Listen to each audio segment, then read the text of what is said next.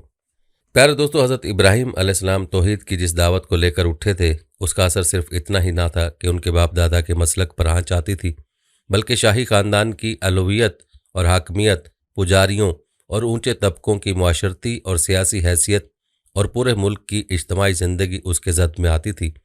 ان کی دعوت کو قبول کرنے کے یہ معنی تھے کہ نیچے سے اوپر تک ساری سوسائٹی کی عمارت کو ادھیڑ ڈالا جائے اور اسے از سر نو توحید کی بنیاد پر تعمیر کیا جائے۔ اس لیے حضرت ابراہیم علیہ السلام کی آواز کا بلند ہونا تھا کہ عوام، خواص، پجاری اور ایک عام آدمی سے لے کر نمرود جیسے مصنوعی خدا تک سب کے سب بیک وقت اس آواز کو دبانے کے لیے کھڑے ہو گئے۔ دوستو، یاد رہے کہ اللہ کے نبی بڑے دور اندیش اور مردم شناس ہوتے ہیں۔ وہ وقت اور موقع کی مناسبت سے بات پیش کرتے ہیں۔ چنانچہ جب حضرت ابراہیم علیہ السلام نے دیکھا کہ علمی دلائل سے قوم مطمئن نہیں ہوتی ہے، تو آپ نے ایک اور سبق دینے کا فیصلہ کیا تاکہ ان لوگوں کی آنکھیں کھلیں اور ایمان لانے پر آمادہ ہو سکیں۔ بہرحال ایک دن موقع پا کر ان کے قومی بت خانے میں گھس گئے اور سب سے بڑے بت کو چھوڑ کر باقی سب بتوں کو توڑ پھوڑ کر ڈھیر کر دیا۔ لوگ جب لوٹ کر آئے اور اپنے چہیتے معبودوں کی یہ درگت بنی ہوئی دیکھی تو حیران رہ گئے۔ مجرم کا پتہ چلانا مشکل نہ تھا، وہ سمجھ گئے کہ یہ کام سوائے ابراہیم کے اور کوئی نہیں کر سکتا۔ اس پر انہوں نے حضرت ابراہیم علیہ السلام کے ساتھ جو سلوک کیا وہ تو الگ بات ہے، البتہ اس واقعے نے ان کی آنکھیں کھول دیں۔ اپنی بے جان اور خود ساختہ خداؤں کی حقیقت ان کے سامنے آ گئی تھی اور وہ سوچنے پر مجبور ہو گئے کہ کیا واقعی یہ معبود بننے کے لائق ہیں۔ لیکن دوستو، جو قوم قبول حق کی استعداد کھو چکی ہو اس پر کوئی دلیل اثر نہیں کرتی۔ حضرت ابراہیم علیہ السلام کو اعلان توحید اور بت پرستی کے خلاف آواز اٹھانے کی سزا یہ تجویز ہوئی کہ آپ کو آگ میں ڈال دیا جائے، کیونکہ توحید کا اعلان ان کے لیے ایک ایسا کانٹا تھا کہ ان کے عیش و آرام سے سجے ہوئے بستروں میں کھٹک اور بے چینی پیدا کر رہا تھا۔ آگ کا زبردست اہتمام کیا گیا، دربار شاہی لگا، پوری قوم جمع ہوئی اور حضرت ابراہیم علیہ السلام کو ہاتھ پاؤں باندھ کر بھڑکتی ہوئی آگ کے سپرد کر دیا گیا۔ حضرت ابراہیم علیہ السلام کا دل نور ایمان سے منور تھا، آپ کو خدا کی ذات پر مکمل بھروسہ تھا اور یہ بڑی آزمائش کا وقت تھا، مگر وہ جس کو خود اللہ نے موحد اور اپنا خلیل کہا ہو، اس کے پائے استقلال میں جنبش کس طرح آ سکتی تھی؟ ادھر حضرت ابراہیم علیہ السلام کو آگ میں پھینکا گیا اور ادھر خدا نے آگ کو حکم دیا، اے آگ، ابراہیم پر سرد ہو جا اور سلامتی بن جا۔ الانبیاء میں ہے۔ روایت بتاتی ہیں کہ اس حیرت انگیز معجزے کو دیکھ کر نمرود سہم گیا اور اس کو اندازہ ہو گیا کہ ابراہیم علیہ السلام خدا کے پیغمبر ہیں۔ اس نے حضرت ابراہیم کو مروب کرنے کے لیے اپنے پاس بلوایا اور آپ علیہ السلام کے ساتھ مکالمہ کیا، جس کا ذکر قرآن میں یوں ہوا ہے، بھلا تم نے اس شخص کو نہیں دیکھا جو اس سبب سے کہ خدا نے اس کو سلطنت بخشی تھی، ابراہیم علیہ السلام نے پروردگار کے بارے میں جھگڑنے لگا۔ جب ابراہیم علیہ السلام نے کہا میرا پروردگار تو وہ ہے جو زندگی دیتا ہے اور مارتا ہے، وہ بولا کہ زندگی دینا اور مارنا تو میں بھی کر سکتا ہوں۔ ابراہیم علیہ السلام نے کہا خدا تو سورج کو مشرق سے نکالتا ہے، تو اسے مغرب سے نکال دے۔ یہ سن کر وہ کافر ششدر رہ گیا، سورہ بقرہ میں ہے۔ پھر جب اس سرزمین میں تبلیغ حق کی ساری کوششیں بیکار ثابت ہوئیں اور اشاعت حق کی تمام راہیں مسدود ہو گئیں تو آپ نے ہجرت کا ارادہ فرمایا۔ آپ نے فلسطین کا رخ کیا، اثناء راہ میں کچھ عرصے کے لیے مقام حرہ میں قیام فرمایا، لیکن جلد ہی آپ کو معلوم ہو گیا کہ یہاں کے لوگ بھی سیدھے راستے پر نہیں آئیں گے، لہٰذا آپ وہاں سے مصر تشریف لے گئے۔ آپ علیہ السلام کی اہلیہ حضرت سارہ ساتھ تھیں۔ مصر میں ایک عرصے تک قیام فرما کر آپ دوبارہ فلسطین پہنچے اور وہیں سکونت اختیار کر لی۔ پیارے دوستو، آپ نے ملاحظہ کیا کہ حضرت ابراہیم علیہ السلام کے دور میں بھی بت پرستی عروج پر تھی اور لوگ اپنے ہاتھوں سے بت بنا کر انہی کی پوجا کرتے تھے، اور انہی لوگوں میں حضرت ابراہیم علیہ السلام کے والد بھی شامل تھے۔ پیارے دوستو، یاد رہے کہ جب بھی انسانیت اپنے مقصد سے دور ہو کر راہ راست سے بھٹکتی تھی تو اللہ تعالیٰ انسانیت کی اصلاح کے لیے اپنے نبیوں کو بھیجتے رہے تاکہ وہ انسانیت کو گمراہی اور بت پرستی کی دلدل سے نکال کر ایک اللہ کی عبادت پر لگائیں۔ حضرت ابراہیم علیہ السلام نے بھی اپنی قوم کو کلمہ توحید کی دعوت دی، لیکن جن کے نصیب میں ہدایت نہیں تھی وہ اسی گمراہی کے ساتھ اللہ کے عذاب میں مبتلا ہوئے۔ یاد رہے کہ انبیاء وقتاً فوقتاً آتے رہے اور اپنی قوموں کو توحید کی دعوت دیتے رہے اور بت پرستی سے روکتے رہے ہیں۔ آئیے اب آپ کو انبیاء کی دعوت توحید کے بارے میں بتاتے ہیں جو انہوں نے اپنی اپنی قوموں کو دی۔ پیارے دوستو، جب بھی دنیا میں نظام حق و عدل درہم برہم ہو جاتا اور زمین فساد کا گہوارہ بن جاتی اور کفر و شرک، بت پرستی اور جہالت عروج پر پہنچ جاتے، تو اللہ تعالیٰ کی رحمت جوش میں آ جاتی اور اپنے خاص مقرب اور منتخب بندوں کو انسانیت کی طرف مبعوث فرماتا تاکہ نو انسانیت کو طاغوت کی بندگی اور کفر و شرک سے نکال کر اللہ کی وحدانیت اور اس کی بندگی کی طرف دعوت دی جائے۔ یہ وہ بنیادی کام ہے جسے حضرت آدم علیہ السلام سے نبی آخر الزماں حضرت محمد صلی اللہ علیہ وسلم تک تمام انبیاء کرام نے اپنا مشن بنایا۔ ہر پیغمبر نے اللہ کی بندگی، اصلاح عقیدہ اور تمام عبادتوں کو اللہ کے لیے خاص کرنے اور شرک اور بت پرستی سے اجتناب کرنے کو اپنی دعوت کا مرکز و محور قرار دیا۔ اسی لیے قرآن نے بت پرستی اور مشرکانہ رسوم کو اقوام کے زوال و ہلاکت کا سب سے بڑا سبب قرار دیا ہے۔ قرآن میں متعدد مقامات پر بتایا گیا ہے کہ جن قوموں پر عذاب نازل ہوا ان میں پہلے نبی بھیجے گئے جنہوں نے لوگوں کو توحید کی دعوت دی، لیکن کفار و مشرکین نے ان نبیوں کا مذاق اڑایا، ان کی تکذیب کی اور اپنی بت پرستی پر بدستور قائم رہے۔ حضرت نوح علیہ السلام اور ان کی قوم کا قرآن میں 43 مقامات پر ذکر آیا ہے۔ حضرت نوح علیہ السلام کی دعوت و تبلیغ اس سرزمین سے وابستہ تھی جو دجلہ اور فرات کے درمیان واقع ہے۔ حضرت نوح علیہ السلام ایک اولو العزم پیغمبر تھے۔ انہوں نے اپنی قوم میں 950 سال تک دعوت و تبلیغ کا فریضہ انجام دیا۔ ان کی دعوت میں توحید کو بنیادی ترجیح حاصل تھی۔ حضرت نوح علیہ السلام کی قوم کفر و شرک کے اندھیروں میں بھٹک رہی تھی۔ اس فساد سے دور رہنے کے لیے حضرت نوح علیہ السلام اپنی قوم کو دن رات اٹھتے بیٹھتے اور چلتے پھرتے سمجھاتے رہے۔ حافظ ابن کثیر رحمۃ اللہ علیہ لکھتے ہیں، اللہ تعالیٰ نے انہیں اس لیے مبعوث فرمایا کیونکہ لوگ بت پرستی اور طاغوت کی پرستش کرنے لگے اور لوگوں نے کفر و ضلالت کو ہی اپنا دین بنا لیا، اور اللہ تعالیٰ نے نوح علیہ السلام کو لوگوں کے لیے رحمت بنا کر بھیجا۔ اس لحاظ سے وہ پہلے نبی ہیں۔ حضرت نوح علیہ السلام کی دعوت کا مرکز و محور توحید تھا۔ انہوں نے اپنی قوم کو سب سے پہلے اللہ تعالیٰ کی وحدانیت اور اس کے ساتھ شریک نہ ٹھہرانے کی طرف دعوت دی۔ یہ ان کی دعوت کا سب سے بنیادی نقطہ تھا۔ قرآن مجید میں اس حوالے سے ارشاد ہے، ہم نے نوح کو کنعان کی قوم کی طرف بھیجا تو انہوں نے ان سے فرمایا، اے میری قوم، تم اللہ کی عبادت کرو، اس کے سوا تمہارا کوئی معبود ہونے کے قابل نہیں، مجھ کو تمہارے لیے ایک بڑے دن کا عذاب کا اندیشہ ہے۔ ایک اور موقع پر حضرت نوح علیہ السلام نے اپنی قوم کو دعوت توحید سے انکار کرنے اور اللہ کی بندگی نہ کرنے پر دردناک عذاب کی وعید سنائی، جیسا کہ اللہ تعالیٰ کا ارشاد ہے، ہم نے نوح علیہ السلام کو اس کی قوم کی طرف رسول بنا کر بھیجا کہ میں تمہیں صاف صاف ہوشیار کر دینے والا ہوں کہ تم صرف اللہ ہی کی عبادت کرو، مجھے تو تم پر دردناک دن کے عذاب کا خوف ہے۔ خلاصہ کلام یہ ہے کہ حضرت نوح علیہ السلام نے اپنی قوم کو دعوت دی کہ تمام معبودان باطلہ جن میں بت بھی شامل ہیں کی راہ سے منہ موڑ کر صرف اللہ کی بندگی اختیار کرو اور اس کے ساتھ ساتھ میری اطاعت کرو، اسی میں تمہاری نجات اور خیر خواہی پنہاں ہے۔ حضرت نوح علیہ السلام کے بعد آنے والے انبیاء نے بھی بت پرستی کی مذمت کرتے ہوئے دعوت توحید کا پرچار کیا۔ آپ علیہ السلام کے بعد حضرت ہود علیہ السلام نے قوم عاد کو اللہ کے عذاب سے ڈرایا۔ یاد رہے کہ عاد کا مرکزی مقام ارض احقاف ہے۔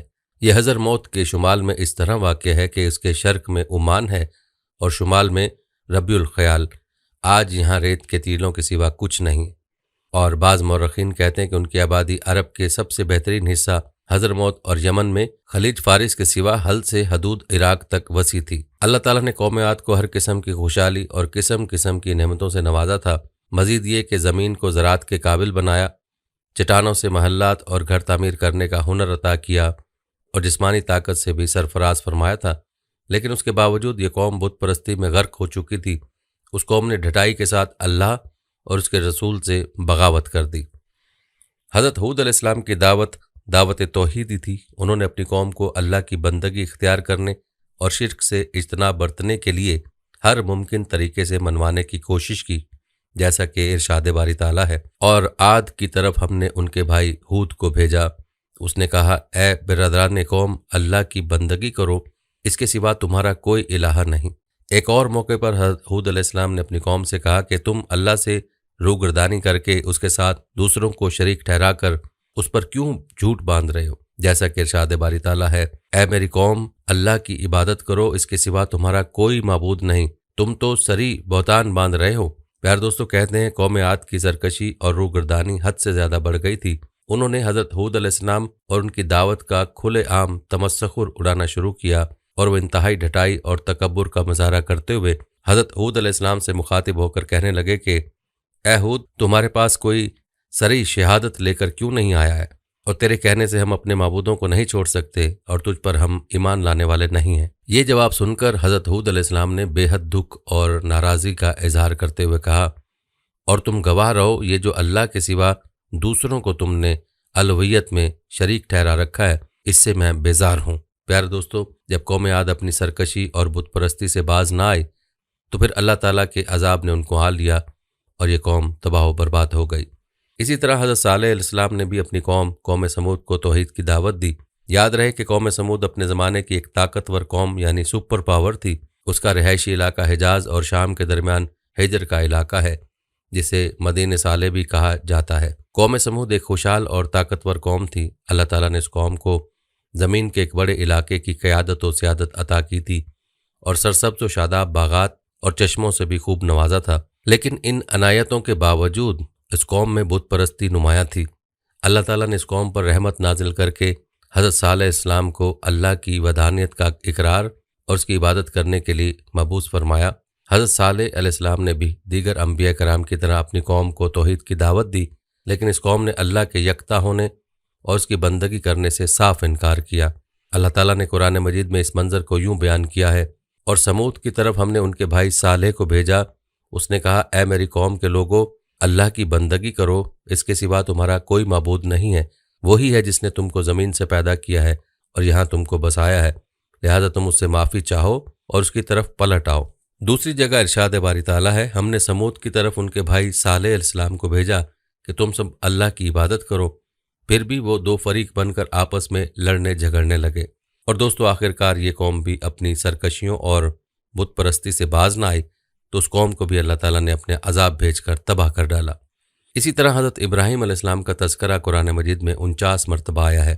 آپ علیہ السلام کو خلیل اللہ بھی کہا جاتا ہے۔ سرزمین حجاز انہی کی اولاد نے بسائی اور دعوت و تبلیغ کا مرکز بنایا۔ حضرت ابراہیم علیہ السلام عالم انسانیت کے ایک عظیم داعی گزرے ہیں۔ دنیا انسانیت کو شرک و بت پرستی سے مقابلہ کرنے اور اللہ کی وحدانیت اور اس کی بندگی کی طرف بلانا آپ کی دعوت کا نمایاں پہلو تھا، جس کا تفصیلی تذکرہ ہو چکا ہے۔ یاد رہے کہ حضرت یعقوب علیہ السلام پیغمبرانہ قوم سے تعلق رکھتے تھے اور ایک برگزیدہ پیغمبر تھے۔ ان کے والد کا نام حضرت اسحاق اور ان کے دادا کا نام ابو الانبیاء حضرت ابراہیم علیہ السلام تھا۔ حضرت یعقوب علیہ السلام کو اللہ تعالیٰ نے کنعان کی طرف بھیجا تھا۔ قرآن مجید میں ان کا تذکرہ 10 جگہ وارد ہے۔ حضرت یعقوب علیہ السلام نے اپنی پوری زندگی دعوت دین کی راہ میں گزار دی۔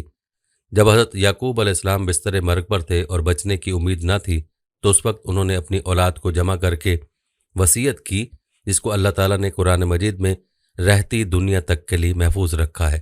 قرآن مجید میں اس کا تذکرہ یوں ہے کہ جب حضرت یعقوب علیہ السلام اس دنیا سے رخصت ہو رہے تھے تو انہوں نے مرتے وقت اپنے بیٹوں سے پوچھا، میرے بچوں، میرے بعد تم کس کی عبادت کرو گے؟ ان سب نے جواب دیا، ایک خدا کی بندگی کریں گے جسے آپ نے اور آپ کے بزرگوں ابراہیم، اسماعیل اور اسحاق نے خدا مانا ہے، اور ہم اس کے مسلم ہیں۔ پیارے دوستو، یوں اللہ تعالیٰ کے محبوب نبی نے مرتے دم بھی اپنی اولاد سے توحید کا اقرار کروایا۔ اب تذکرہ کرتے ہیں حضرت یوسف علیہ السلام کے زندان کے ساتھیوں کو دعوت توحید دینے کا۔ آپ کو بتاتے چلیں کہ حضرت یوسف علیہ السلام کا تذکرہ قرآن مجید میں 34 مرتبہ آیا ہے، اور ان کے نام پر قرآن مجید میں ایک پوری سورت موجود ہے، جس میں تفصیل سے حضرت یوسف علیہ السلام کی زندگی اور ان کے دعوتی سفر کی رودات موجود ہے۔ حضرت یوسف علیہ السلام کے واقعے میں عظیم عبرتیں، نصائح اور بے نظیر بصیرتیں موجود ہیں۔ ان کا ایک واقعہ زندان کے ساتھیوں کو دعوت توحید ہے۔ جب حکومت وقت نے انہیں قید خانے میں ڈال دیا تو وہاں انہوں نے اپنے 2 ساتھیوں کو، جو ایک طویل عرصے سے جیل میں مقید چلے آ رہے تھے، دعوت توحید دی اور انہیں معبود برحق اور اس کے خالق ہونے کے متعلق تفکر و تدبر کرنے اور عقل سے کام لینے پر ابھارا۔ قرآن مجید میں اس کی تفصیل یوں ہے۔ سورہ یوسف میں اے میرے قید خانے کے ساتھیو، تم خود ہی سوچو کہ بہت سے متفرق رب بہتر ہیں یا وہ ایک اللہ جو سب پر غالب ہے۔ اس کو چھوڑ کر تم جن کی بندگی کر رہے ہو وہ اس کے سوا کچھ نہیں ہے کہ بس چند نام ہیں جو تم نے اور تمہارے آباء و اجداد نے رکھ لی ہیں۔ اللہ تعالیٰ نے اس کی کوئی دلیل نازل نہیں کی، فرما روائی صرف اللہ تعالیٰ کی ہے، اس کا حکم ہے کہ خود اس کے سوا تم کسی کی بندگی نہ کرو۔ پیار دوستو، اس واقعے سے پتہ چلتا ہے کہ حضرت یوسف علیہ السلام نے دعوت توحید کے ضمن میں کوئی بھی موقع ہاتھ سے جانے نہیں دیا، بلکہ وہ اس کے لیے ہر وقت مواقع نکالتے رہتے تھے اور لوگوں کو اللہ کے علاوہ بتوں کی عبادت سے منع فرماتے تھے۔ اب تذکرہ کرتے ہیں حضرت شعیب علیہ السلام اور اہل مدین کا۔ یاد رہے کہ حضرت شعیب علیہ السلام کو اللہ تعالیٰ نے مدین کی طرف نبی بنا کر بھیجا۔ مدین حضرت ابراہیم علیہ السلام کے بیٹے یا پوتے کا نام تھا، پھر انہی کی نسل پر قبیلے کا نام مدین پڑ گیا۔ مدین کا قبیلہ بحیرہ کلزم کے مشرقی ساحل کے ساتھ عرب کے شمال مغرب اور خلیج عقبہ کے مشرقی ساحل پر اسی نام کی بستی کے آس پاس آباد تھا۔ اس قوم کو دعوت توحید اور دین حق کی آواز پہلی مرتبہ حضرت شعیب علیہ السلام کے ذریعے سے دی گئی تھی۔ شعیب علیہ السلام کے ظہور کے وقت ان کی حالت ایک بگڑی ہوئی مسلمان قوم کی تھی، جیسی ظہور موسیٰ کے وقت بنی اسرائیل کی حالت تھی۔ حضرت ابراہیم علیہ السلام کے بعد 600-700 برس تک مشرک اور بد اخلاق قوموں کے درمیان رہتے ہوئے یہ لوگ شرک بھی سیکھ گئے تھے اور بد خلقیوں میں مبتلا ہو گئے تھے۔ حضرت شعیب علیہ السلام کی قوم میں بت پرستی کے علاوہ دوسری اخلاقی برائیاں بھی موجود تھیں، مثلاً ناپ تول میں کمی، معاملات میں بگاڑ اور ڈاکہ زنی وغیرہ۔ حضرت شعیب علیہ السلام نے اس قوم کو اللہ کی وحدانیت اور اس کی بندگی کی طرف دعوت دینے اور آخرت پر یقین رکھنے کے ساتھ ساتھ ان اخلاقی برائیوں سے اجتناب کرنے کے لیے بھی کہا۔ قرآن مجید میں اس کا قصہ یوں بیان ہوا ہے، اور مدین کی طرف ہم نے ان کے بھائی شعیب علیہ السلام کو بھیجا، انہوں نے کہا اے میری قوم کے لوگوں، اللہ کی عبادت کرو اور قیامت کے دن کی توقع رکھو اور زمین میں فساد نہ کرتے پھرو۔ دوسری جگہ اس کی وضاحت یوں بیان ہوئی ہے، اور مدین والوں کی طرف ہم نے ان کے بھائی شعیب علیہ السلام کو بھیجا، اس نے کہا اے برادران قوم، اللہ کی بندگی کرو، اس کے سوا تمہارا کوئی خدا نہیں ہے، تمہارے رب کی طرف سے صاف رہنمائی آئی ہے، لہٰذا وزن اور پیمانے پورے کرو، لوگوں کو ان کی چیزوں میں گھٹا کر نہ دو اور زمین میں فساد نہ کرو، اس میں تمہاری بھلائی ہے اگر تم سچے مومن ہو۔ پیارے دوستو، معلوم ہوا کہ اس قوم میں دو بڑی اخلاقی خرابیاں پائی جاتی تھیں، ایک اللہ کی وحدانیت کے اقرار نہ کرنا اور اس کی بندگی سے منہ موڑنا، اور دوسری تجارتی معاملات میں بددیانتی اور فریب کاری، جنہیں حضرت شعیب علیہ السلام نے اولین فرصت میں مخاطب کیا تھا۔ دوستو، ان واقعات سے معلوم ہوتا ہے کہ گزشتہ قوموں میں سے اکثر قومیں بت پرستی کا شکار رہی ہیں، چاہے جس بھی صورت میں ہو۔ وہ اللہ کے علاوہ کسی اور چیز کو اپنا بت بنا کر اس کی عبادت میں مشغول ہوتے تھے، اور جب اللہ کی نافرمانی اور سرکشی میں حد سے گزر جاتے تو اللہ کے عذاب میں مبتلا ہوتے ہیں۔ اب تذکرہ کرتے ہیں حضرت موسیٰ علیہ السلام اور فرعون کا۔ پیار دوستو، قرآن مجید میں انبیاء کرام میں سے سب سے زیادہ تذکرہ حضرت موسیٰ علیہ السلام کا 136 مرتبہ ہوا ہے۔ حضرت موسیٰ کی پرورش نہایت ہی متکبر اور دنیا کے سب سے بڑے مشرک، کافر اور ظالم و طغیان کے سب سے بڑے علم بردار فرعون کے گھر میں ہوئی۔ فرعون نے ظلم و استبداد اور سرکشی میں ایسی مثال قائم کر دی جس سے انسانیت آج بھی شرمسار ہے۔ اس نے زمین میں ہر طرف فساد پھیلا دیا تھا، اور اس کا سب سے بڑا جرم یہ تھا کہ اس نے انا ربکم الاعلیٰ کا دعویٰ کیا تھا۔ اللہ تعالیٰ نے حضرت موسیٰ کو فرعون کے پاس بھیجا تاکہ اس سے غرور و تکبر اور اس کے دعوائے ربوبیت کا پرزور دلائل سے توڑ کریں، جیسا کہ اللہ تعالیٰ کا ارشاد ہے، تم فرعون کے پاس جاؤ، وہ سرکش ہو گیا ہے، اور اسے کہو کیا تو اس کے لیے تیار ہے کہ پاکیزگی اختیار کرے؟ لیکن فرعون نے موسیٰ علیہ السلام کی سرکشی کو قبول نہ کیا اور کلمہ توحید کا انکار کیا، اور باقی قوموں کی طرح وہ بھی غرق ہوا۔ پیارے دوستو، آخر میں ہمارے پیارے آقا خاتم النبیین حضرت محمد مصطفیٰ صلی اللہ علیہ وآلہ وسلم اس دنیا میں تشریف لائے، اور آپ صلی اللہ علیہ وسلم نے بھی توحید کی دعوت دی۔ یاد رہے کہ اللہ کے آخری رسول صلی اللہ علیہ وسلم کی دعوت عالمگیر اور ہمہ گیر ہے۔ سابق انبیاء کرام کی دعوت اپنی اپنی قوم اور علاقے تک محدود ہوتی تھی، جبکہ نبی کریم صلی اللہ علیہ وسلم کی دعوت قیامت تک آنے والے انسانوں کے لیے ہے۔ آپ صلی اللہ علیہ وسلم کی دعوت توحید کے بارے میں ارشاد باری تعالیٰ ہے، الاعراف میں ہے، اے محمد کہہ دو اے انسانوں، میں تم سب کی طرف اس الہ واحد کے پیغمبر ہوں جو زمین اور آسمانوں کی بادشاہی کا مالک ہے، اس کے سوا کوئی الہ نہیں ہے، وہی زندگی بخشتا ہے اور وہی موت دیتا ہے، بس ایمان لاؤ اللہ پر اور اس کے بھیجے ہوئے نبی امی پر۔ جب یہ آیت نازل ہوئی تو اللہ کے رسول صلی اللہ علیہ وسلم کوہ صفا پر چڑھ گئے اور یا صبا کہہ کر پکارنے لگے۔ یہ کلمہ عرب کی سرزمین پر اس وقت بولا جاتا تھا جب دشمن اچانک حملہ اور غارت گری کر دے۔ اس پکار کے ذریعے سے قوم کو خبردار کیا جاتا تھا۔ یہ پکار سن کر جب قریش کے لوگ جمع ہو گئے تو آپ صلی اللہ علیہ وسلم نے ان سے مخاطب ہو کر فرمایا، اگر میں تم سے کہوں کہ اس پہاڑ کے عقب میں دشمن کا ایک لشکر موجود ہے جو تم پر حملہ آور ہونا چاہتا ہے، کیا تم یقین کر لو گے؟ سب نے کہا ہاں، یقیناً ہم تصدیق کریں گے، کیونکہ آپ صلی اللہ علیہ وسلم کو ہمیشہ سے ہم نے سچ بولتے ہوئے دیکھا ہے۔ آپ صلی اللہ علیہ وآلہ وسلم نے فرمایا، مجھے اللہ نے نذیر بنا کر بھیجا ہے، میں تمہیں ایک سخت عذاب سے ڈراتا ہوں۔ آپ نے سبھی قبیلوں کا نام لے کر صدا لگائی، اے بنی کعب اپنے آپ کو دوزخ سے بچاؤ، اے بنو مرہ بن کعب اپنے آپ کو دوزخ سے بچاؤ، اے بنو عبد شمس اپنے آپ کو دوزخ سے بچاؤ، اے عبد المطلب اپنے آپ کو دوزخ سے بچاؤ، میں اللہ کے ہاں تمہارے کوئی کام نہیں آ سکوں گا۔ دوسری روایت میں یہ بھی آیا ہے کہ موت کے بعد تمہیں خدا کے سامنے حاضر ہونا ہے، بس تم شرک سے باز آ جاؤ۔ پیارے دوستو، خیر خواہی کا تقاضا ہے کہ جو بات سب سے اہم ہو اس کو انسان اپنے قریبی ساتھی، دوست اور رشتہ دار کو باخبر کرے۔ اس خیر خواہی کی بنیاد پر اللہ کے رسول صلی اللہ علیہ وسلم نے سب سے پہلے اپنے رشتہ داروں کو اللہ کی بندگی اختیار کرنے کی دعوت دی، کیونکہ تعلق کے خاطر اور رشتہ داری کی بنیاد پر وہ اس کے زیادہ مستحق تھے کہ ان تک دعوت حق پہنچائی جائے۔ اللہ کے آخری رسول حضرت محمد صلی اللہ علیہ وسلم نے دعوت کا آغاز عقیدہ توحید، اللہ کی خالص بندگی اور تقوی کی زندگی اختیار کرنے سے کیا تھا۔ آپ صلی اللہ علیہ وسلم کو اللہ کی طرف سے یہ حکم ملا کہ اے نبی، یہ کتاب ہم نے تمہاری طرف برحق نازل کی ہے، لہذا تم اللہ ہی کی بندگی کرو، دین کو اسی کے لیے خالص کرتے ہوئے۔ پیارے دوستو، نبی کریم صلی اللہ علیہ وسلم نے اپنی 23 سالہ دعوتی سفر میں ہر فرد اور ہر قبیلے تک اللہ کا پیغام پہنچایا، اور آپ صلی اللہ علیہ وسلم کی دعوت کا موضوع زیادہ تر عقیدہ توحید، اللہ کی خالص بندگی اور طاغوت سے بیزاری کی طرف تھا۔ مثلا آپ صلی اللہ علیہ وسلم نے ایک قبیلے کو دعوت دیتے ہوئے فرمایا، اے بنی فلاں، میں تمہاری طرف اللہ کا بھیجا ہوا رسول ہوں۔ اللہ تعالیٰ تمہیں حکم دیتا ہے کہ تم اس کی عبادت کرو اور کسی کو اس کے ساتھ شریک نہ ٹھہراؤ، اور اللہ تعالیٰ کے سوا تم تمام معبودوں کو چھوڑ دو۔ یاد رہے کہ یہاں اللہ کے سوا جن معبودوں کا ذکر ہے ان میں عربوں کی بت بھی شامل ہیں۔ پہلے بھی ذکر ہوا تھا کہ بنو خزاعہ کے سردار عمرو بن لہی نے ملک شام کے سفر کے دوران لوگوں کو بتوں کی پوجا کرتے پایا۔ کیونکہ یہ انبیاء کرام کی سرزمین تھی، لہٰذا عمرو نے یہ عمل برحق جانا، لہٰذا وہ اپنے ساتھ حبل بت لے آیا اور اسے خانہ کعبہ کے اندر نصب کر دیا۔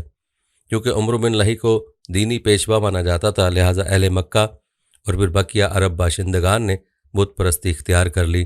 یوں عرب بتوں کو خدا کے برگزیدہ بندے اور اس کے تحت کام کرنے والے قرار دے کر ان کی عبادت کرنے لگے۔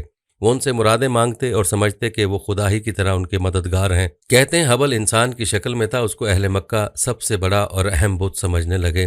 حبل کا دائیں ہاتھ ٹوٹا ہوا تھا، قریش مکہ نے وہ سونے کا بنوا کر لگا دیا۔ حبل کے علاوہ عرب کے قدیم بتوں میں سے منات ہے، یہ مشلل میں رکھا گیا تھا۔ پھر طائف میں لات اور اس کے بعد وادی نخلا میں عزا نامی بت وجود میں آیا۔ یہ تینوں عرب کے بڑے بت تھے۔ اس کے بعد حجاز کے ہر خطے میں بت اور بت پرستی اور شرک نے قدم جما لیے، اور یوں بتوں کی تعداد میں اضافہ ہوتا چلا گیا۔ اور یہی وجہ ہے کہ وہ وقت بھی آیا کہ جب مسجد حرام میں بیت اللہ کے گرد 360 بت رکھے گئے تھے، اور ان بتوں کو فتح مکہ کے موقع پر پاش پاش کر دیا گیا تھا۔ پیارے دوستو، مسلمانوں کے لیے ضروری ہے کہ وہ عقیدہ توحید پر کاربند رہے اور خود کو کسی بھی طرح کے شرک سے محفوظ رکھے۔ یاد رہے کہ بتوں کو پوجنا بھی شرک ہے، اور اللہ کے علاوہ کسی بھی چیز کی پرستش کرنا شرک اور کفر میں شامل ہے۔ اللہ کے علاوہ جو کچھ ہے وہ اللہ کا غیر ہے، اور اللہ کے غیر کو اللہ کا شریک بنانا شرک ہے۔ اللہ تعالیٰ سے دعا ہے کہ اللہ تعالیٰ ہمیں ہر طرح کے شرک سے محفوظ رکھے، آمین۔ دوستو، جانے سے پہلے ہماری آج کی اس ویڈیو کو شیئر ضرور کیجیے گا۔ پیارے دوستو، ہم یہ امید کرتے ہیں کہ آپ کو ہماری آج کی ویڈیو ضرور پسند آئی ہوگی۔ اگر آپ کو ہماری آج کی یہ ویڈیو پسند آئی ہے تو سب سے پہلے تو اس کو لائک کریں اور اپنی رائے کا اظہار کمنٹ سیکشن میں لازمی کریں۔